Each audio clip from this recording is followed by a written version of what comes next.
what's up? It's Richie here with Statifying Football. This is week 2 college football games. These are the midday games, the games 3:30 or later. Starting off with kind of an interesting game, UAB Blazers against Georgia. UAB didn't have any trouble against Jacksonville State, 31-0. Tyler Johnston, 320 passing yards, 2 touchdowns. Trey Shropshire, 5 catches, 128 yards, and a touchdown. Defensively, only allowed 154 yards. Georgia had a big win, quote-unquote, against Clemson, 10-3. Their offense couldn't do shit in that game. JT Daniels was not great. 135 passing and a touchdown. Defensively, they were very good. They only allowed 180 yards. They had 7 sacks in the game, and they had the only touchdown on a pick 6 in that game. I say this is interesting. UAB's last few years one of the best defenses in the country, top 20, 25 defense, no matter who they play, even if it's against better competition. Georgia, yeah, they played well on defense, and Clemson's got a pretty good defense too, but Georgia did not look good offensively at all. I know a lot of people are going to be shocked by this, but I'm putting Georgia on an upset alert. I do think Georgia will still win, but this, to me, if I'm a Georgia fan, I'm not going to look past UAB in this one. All right, a pretty good non-conference game, Texas A&M and Colorado. Texas A&M, they beat Kent State 41-10. They didn't look very good doing it. Haynes King, 292 passing, 2 touchdowns, but he threw 3 interceptions in that game. Devin Arshane ran for 124 and 2 touchdowns. Isaiah Spiller ran for 113. And Nia Smith, 8 catches, 100 yards, 2 turnovers. They did put up 595 yards, but they had 5 turnovers in that game. Defensively, they had 5 sacks and a pick 6, but they did give up 226 rushing yards to Kent State, and that's important here because Colorado, they beat Northern Colorado 35-7. They ran for 281 yards in that game. Jarek Broussard, one of the best running backs people have never heard of, in only 6 games last year for Colorado, he ran for 895 yards. He could go off against this Texas A&M defense, and I'm going to be honest, I think this will be an upset. It's going to be in Colorado. Colorado's going to be up for this game. If Texas A&M doesn't, especially if they turn over 5 times, I'm going to upset here. Colorado wins. That's what I'm going. All right, Murray State, Cincinnati. Cincinnati played well against Miami of Ohio, 49-14. Desmond Ridder, 295 passing, 4 touchdowns and a pick, plus 31 rushing yards and a touchdown. Jerome Ford, 121 rushing and a touchdown. They had 542 yards. They did turn over 3 times, but that shouldn't matter against Murray State since he wins big there. Ball State and Penn State. Ball State beat Western Illinois 31-21. Drew Plitt, 188 passing, 2 touchdowns. Justin Hall, 8 catches, 137, 2 touchdowns. Penn State had a grinded out, really low scoring win against Wisconsin. Only won 16-10. Sean Clifford, 247 and a touchdown. Jahan Dawson, 5 catches, 102 and a touchdown. They forced 3 turnovers in that game. I'm going to say Penn State's a little bit on upset alert here. Ball State, the past few years, they've had really good offenses. They didn't look very good week 1. And I have a feeling maybe they were just looking forward to Penn State. If they can get that going, maybe Ball State wins. I'll go Penn State, but again, another upset alert there. All right, Georgia Southern and Florida Atlantic. This should be a pretty good one. Georgia Southern, they beat Gardner-Webb only 30-25. Cam Ransom had 90 passing yards and a touchdown. Logan Wright ran for 178 and a touchdown. They did run for 365 yards in that triple option offense, and defensively had 3 sacks. Florida Atlantic, they lost to Florida 35-14, but they actually looked pretty good defensively against them. They forced 2 turnovers in that game and kept it pretty close. N'Kosi Perry didn't play too badly at quarterback, 261 passing and 1 touchdown. FAU normally last year they had a top 10 defense. Both teams in the past have been pretty good. I'm going to go Florida Atlantic actually getting off there. I think they're on a 5-game losing streak, but not. They haven't been getting blown out really. Georgia Southern will be a tough game. This will be a close game, but I'm going to go Florida Atlantic with a slight edge there. I think maybe they'll get something going with Perry at quarterback. All right, Boston College and UMass. Boston College went all over Colgate 51-0. Phil Jakovic, 303 passing yards, 3 touchdowns. Zay Flowers, 7 catches, 135 and a touchdown. Defensively, defensively had a pick 6 and only allowed 189 yards. UMass got killed by Pitt 51-7, Tyler Little 167 passing yards. This shouldn't be close either. I think Boston College, with that good passing game, Phil Dracovic and Zay Flowers, it's a dynamite duo. I don't think UMass can stop Boston College. Alright, got Buffalo, Nebraska. Should be another interesting one. Nebraska, under new coach, they had no trouble putting Wagner away 69-7. Kyle Vantrease, 231 passing and a touchdown. They had 569 yards of offense. They only allowed 97 total yards and had 5 sacks in that game. Nebraska bounced back pretty decently against Fordham, 52-7. Adrian Martinez, 254 passing and a touchdown, plus 33 rushing and 2 touchdowns. Marquise Stepp ran for 101. Samori Torre, 8 catches, 133, and ran for 35 yards and a touchdown. They had 633 yards of offense, forced 3 turnovers in that game. This could be a pretty high-scoring game.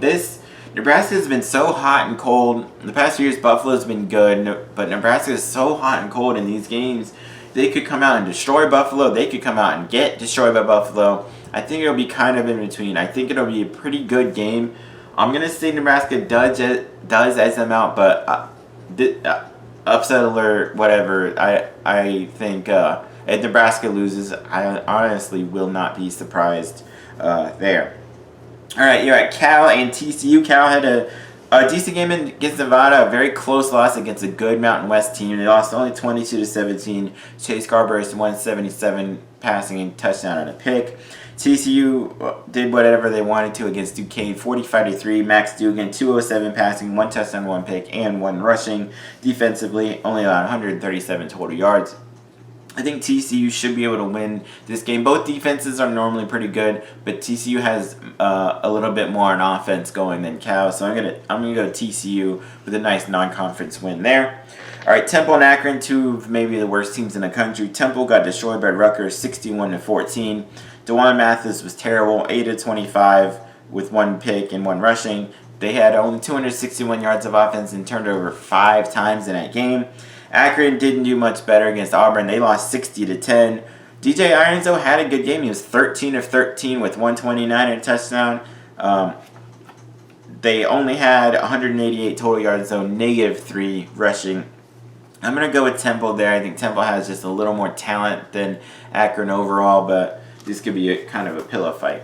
All right, Air Force and Navy, one of the first games for the possible Commander-in-Chief trophy.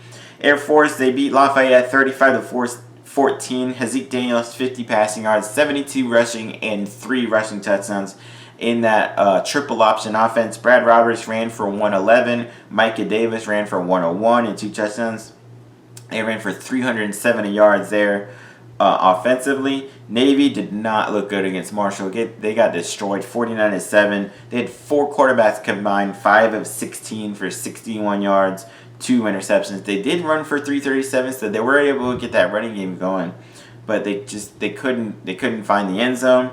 This could be a very short, quick game. Both teams are triple option. They won't pass a whole lot. The clock will keep running. I don't know what's wrong with Navy. They haven't been really even that competitive the last year plus with this game. And Air Force, I think, should come out with a win there. It'll be close only because both teams won't have the ball as much, but I'm going to go with Air Force getting the win. Mercer and Alabama. All Alabama did was destroy Miami 44-13. Bryce Young, his first ever start, set a school record in his first start with 344 passing and 4 touchdowns. Jamison Williams, 4 catches, 126 and a touchdown. They won't have any trouble with Mercer there. All right, South Alabama and Bowling Green. South Alabama had a nice win against Southern Miss, 31-7. Jake Bentley, former South Carolina and Utah quarterback, 269 passing, 2 touchdowns. Jalen Tolbert, one of the best wide receivers in that conference, 5 catches, 168 yards. Defensively, had 4 sacks, 4 turnovers, and had a pick 6 in that game.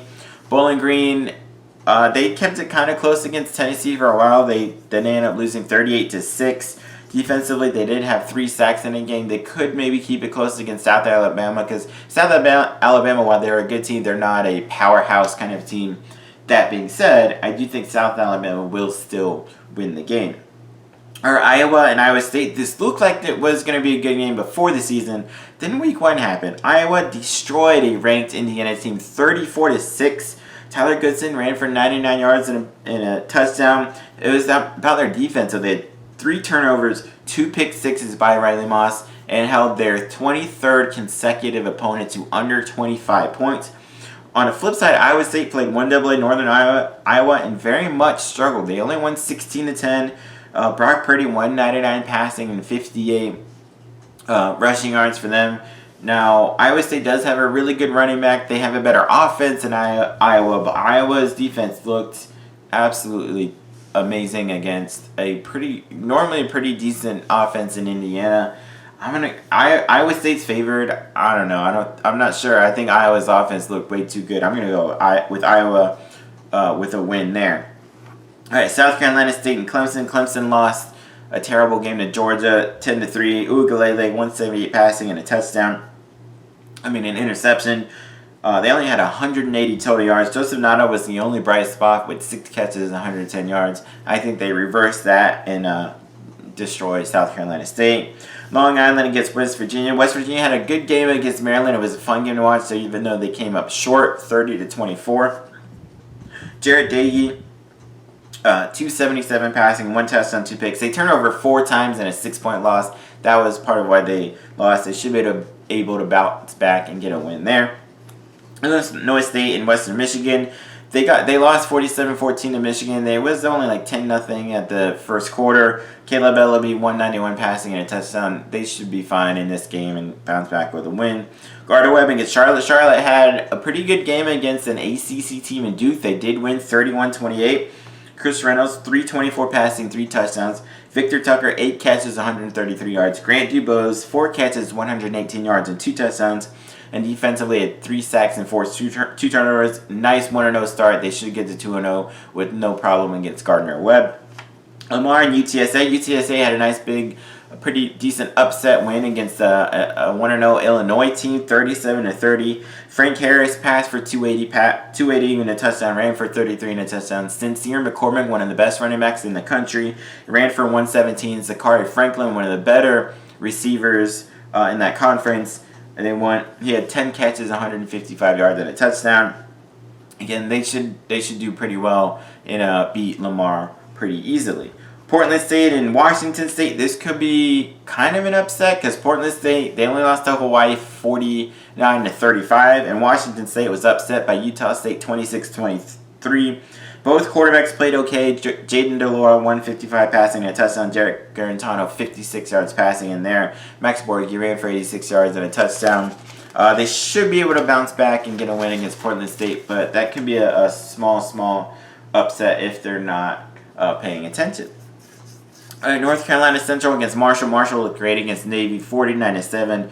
Garrett Wells he threw 2 interceptions, but he ran for 333 yards. Rasheen Ali only had 59 rushing yards, but he had 4 rushing touchdowns there. Talik Keaton, 5 catches, 100 yards. Defensively, man, they had 9 sacks against Navy. Navy only dropped back to pass 16 times. They had 9 sacks with Eli Neo having 3 of them and forced 2 turnovers. They should have no trouble putting away North Carolina Central by halftime. Houston and Rice could be a pretty good game. Houston, they lost 38-21 against Texas Tech, but they were only down 24-21 with a little over 2 minutes left in the game. Clayton Tune, 174 passing, 2 touchdowns, but 4 interceptions, which is what ended up losing it for them, and added 1 rushing touchdown. Rice, they did lose to Arkansas, kind of a similar game that Houston had against Texas Tech. Rice, they were up 17-7 on Arkansas in the third quarter, and Arkansas came back to win 38-17. Willie Green, 152 passing, 1 touchdown, 3 interceptions. So both quarterbacks need to not throw so many interceptions. This has the potential to be a kind of a high-scoring game, but I think Houston should be able to win in the end. All right, Bethune Cookman and Ucf. Ucf ended up looking really, really good against Boise State. They won 36-31. They were down 21-0. But Dylan Gabriel, man, went crazy. 318 passing, 4 touchdowns. He did throw 2 interceptions, which were his fault, but they were both correctable. They were just underthrows, which one of them would have been a touchdown if he just got air under it because the guy was wide open behind him. Isaiah Bowser, awesome transfer from Northwestern, ran for 170 yards and a touchdown in his first game with UCF. Jalen Robinson, 6 catches, 140 yards and a touchdown. They put up 573 yards. They really should have no trouble putting away Bethune Cookman by maybe the first quarter with that offense. All right, Western Carolina and Oklahoma. Oklahoma, they struggled against Tulane. I think they might lose a couple of games this year if they don't fix that defense quickly. The only one, 40-35. Spencer Rattler was not on his game. Yeah, he passed for 304, a touchdown, and ran for one, but he had 2 interceptions there. Marvin Mims, 5 catches, 117, 4 sacks defensively with 3 turnovers. They should be able to get by West Carolina with no trouble, but they're gonna struggle this season unless they fix something immediately. All right, Eastern Michigan and Wisconsin. Eastern Michigan, they beat St. Francis 35-15. Ben Bryant, 8 of 10, 126 yards. Preston Hutchinson, 63 passing yards, but he threw a pick. Darius Boone, 107 rushing and a touchdown. Samson Evans, only 11 rushing yards, but 3 rushing touchdowns there. Defensively, had 4 sacks in that game. Wisconsin lost a really close defensive game to Penn State, 16-10. Graham Mertz didn't do very well, 185 passing, 2 picks. Chez Malusi, who's a transfer from Clemson, ran for 121 and a touchdown. They turned it over 3 times. If they do that again against Eastern Michigan has the potential to upset them, but I don't think they will. I think Wisconsin should come out with a win. All right, Appalachian State and Miami. Miami, guys, you are on big upset alert here. Appalachian State, they've been one of the best teams in the group of 5 over the last 5-6 years, basically since they moved up to 1A. They beat East Carolina 33-19. Chase Bryce, 259, 2 touchdowns and a pick. Nate Knoll ran for 126. Cameron Peoples ran for 100 yards and 2 touchdowns. Thomas Hennigan, 4 catches, 114 and a touchdown. They did have 4 sacks in that game. Miami, they showed their offensive line is pretty terrible. Yeah, they have Derek King, who's great. But if they can't block, Appalachian State's defense is really tough. And their offense is pretty tough, too. King in the game, 170 passing, 1 touchdown, 2 picks. They only had 266 total yards and 3 turnovers. Yes, against a really good Alabama team. Don't sleep on the Appalachian State defense. This will be, Miami's only favored by 8, so I think they're kind of, I think that's about right in line. I think Miami will be on big upset alert here. I do think Derek King will be the slight difference here, but keep an eye on that game for sure. All right, Texas and Arkansas. Texas had a nice game against a strong Louisiana Lafayette team. They were up 14-6 at halftime, and they ended up winning 38-18. Hudson Card started 224 passing, 2 touchdowns, and plus 1 rushing. Bijan Robinson ran for 103 and a touchdown and had 4 catches for 73 yards and a touchdown receiving. Jordan Whittington, 7 catches, 113 and a touchdown. Defensively had 4 sacks. Arkansas, they beat Rice 38-17. They were down 17-7 in that game in the third. KJ Jefferson had a decent game, 128 passing, 1 touchdown, 1 pick. Ran for 89 and 2 touchdowns. Traylon Smith ran for 102 and a touchdown. Defensively, they forced 3 turnovers there. I think this could be a little bit closer than people might expect. Texas, I guess, is only favored by 6.5, so I guess that sounds about right. I'm going to say Texas has the offensive scheme, better running backs. Both teams are kind of even in that aspect, so I'm just going to go Texas with a slight win there, but another interesting game to keep an eye on. And Nicholson, Louisiana Lafayette, they did just lose to Texas 38-18. Levi Lewis, 282 passing and a touchdown, but Louisiana Lafayette's one of the best teams in the Sun Belt, possibly one of the better teams in the group of 5. They shouldn't have any trouble getting past Nichols there. All right, NC State and Mississippi State. This could be a pretty high-scoring game. North Carolina State beat USF 45-0. Devin Leary, 232 passing, 2 touchdowns and 1 pick. Zonovan McKnight, 163 rushing and a touchdown. Ricky Person, 105 rushing and 2 touchdowns. Defensively, 3 turnovers. Mississippi State had a really fun win against Louisiana Tech to watch. They were down 34-14 in the fourth quarter. Came all the way back to win 35-34. Will Rogers, 39-47, 370 passing, 3 touchdowns and a pick. They did that with 6 turnovers. If they do that against North Carolina State, North Carolina State might destroy them. This is a really tough game to pick because, like I said, Mississippi State doesn't turn it over 6 times. They score way more than 35 points, I feel like, in that game. The NC State's picked by 2.5. This sounds about right. I'm gonna go with Mississippi State here. I don't. Maybe it's just Mike Leach and that passing offense.